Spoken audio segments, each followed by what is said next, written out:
Hi guys! Welcome to my channel. Paano nga ba i-register ang SIM card mo? First, SIM register. I-search mo yan sa Google. At i-click mo itong Smart SIM Registration. Wait lang po guys. Naglo-loading pa.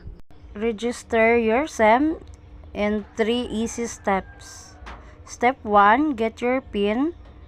Have your phone already will receive OTP when you enter mobile number below. Start registration here. I-type nyo po yung number mo po sa yung SIM na number mo. Wait lang, naglo-loading pa.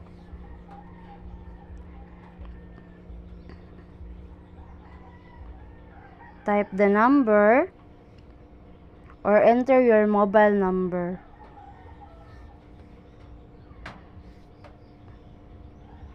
I-cover ko lang po yung number ko.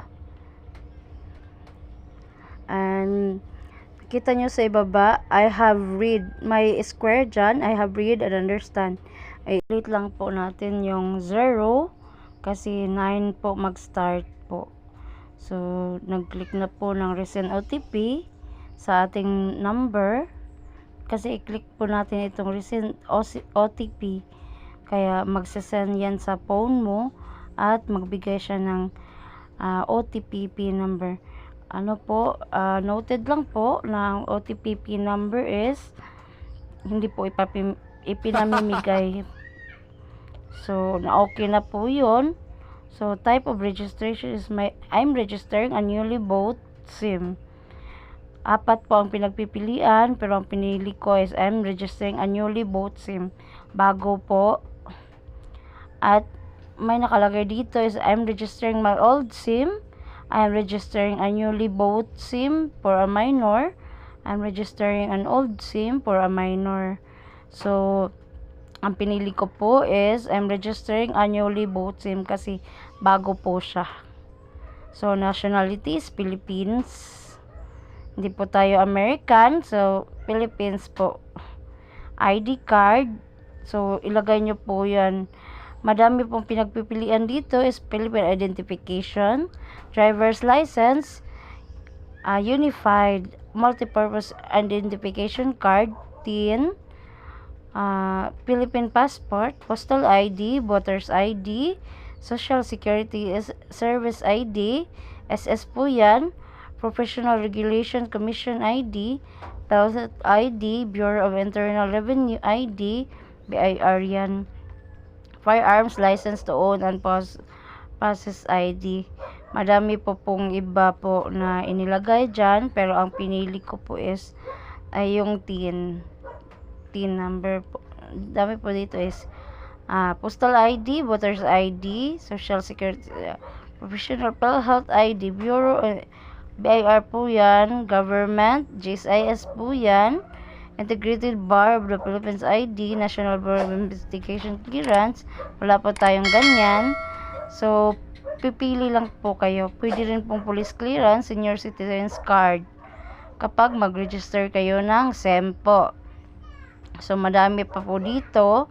Pero ang pinili ko po is TIN.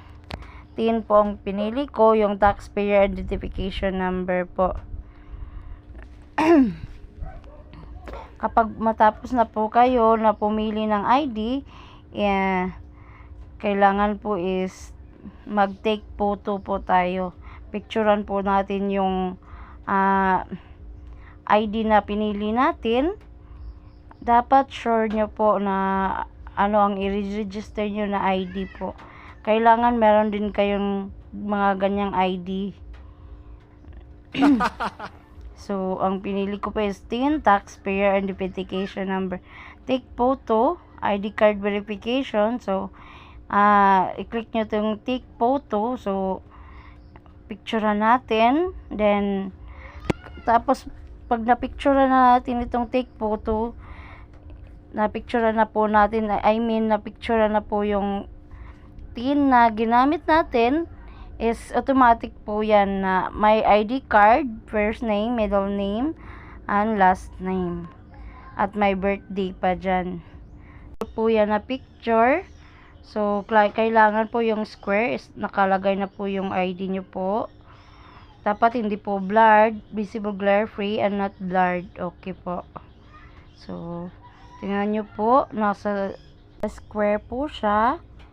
So, ito na naman po, scan face tips. Make sure you're in well-lit room. Place your face within the fray.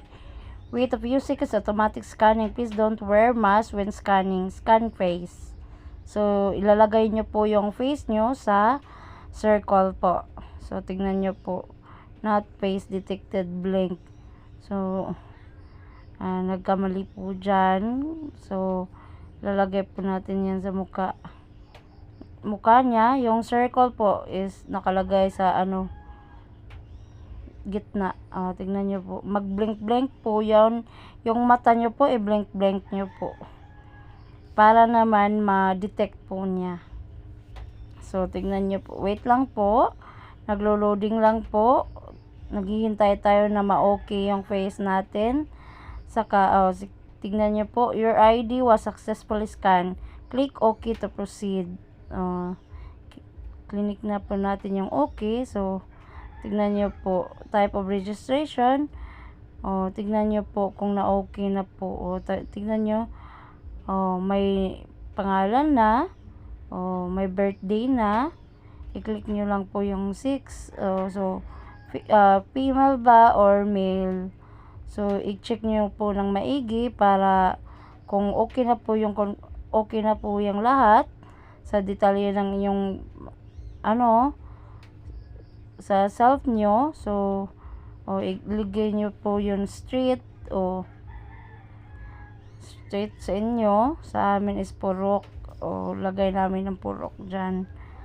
So, village subdivision, unit floor, building, province. Ilagay nyo po yung province is Cebu.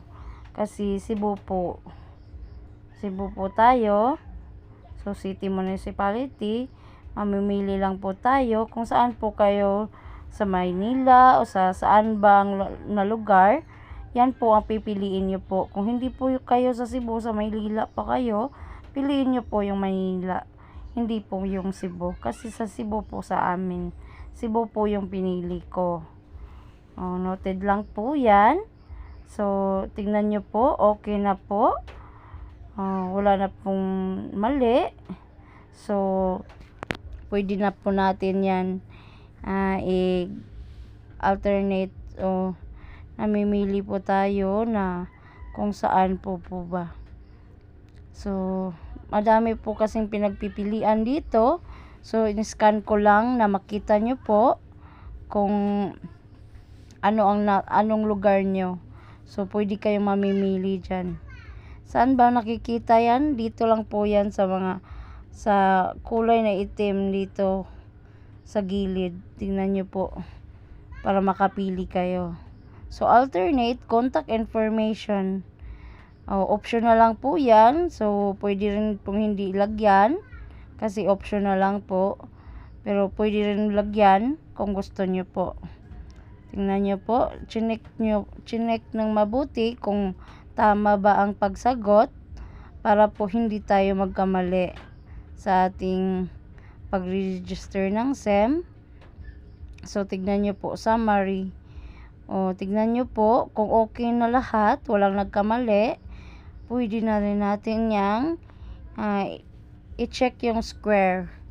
Nakalagay ay hereby at least that I personally accomplish registration of that information. I-click tingnan nyo po. Would you like to receive customized offers from us?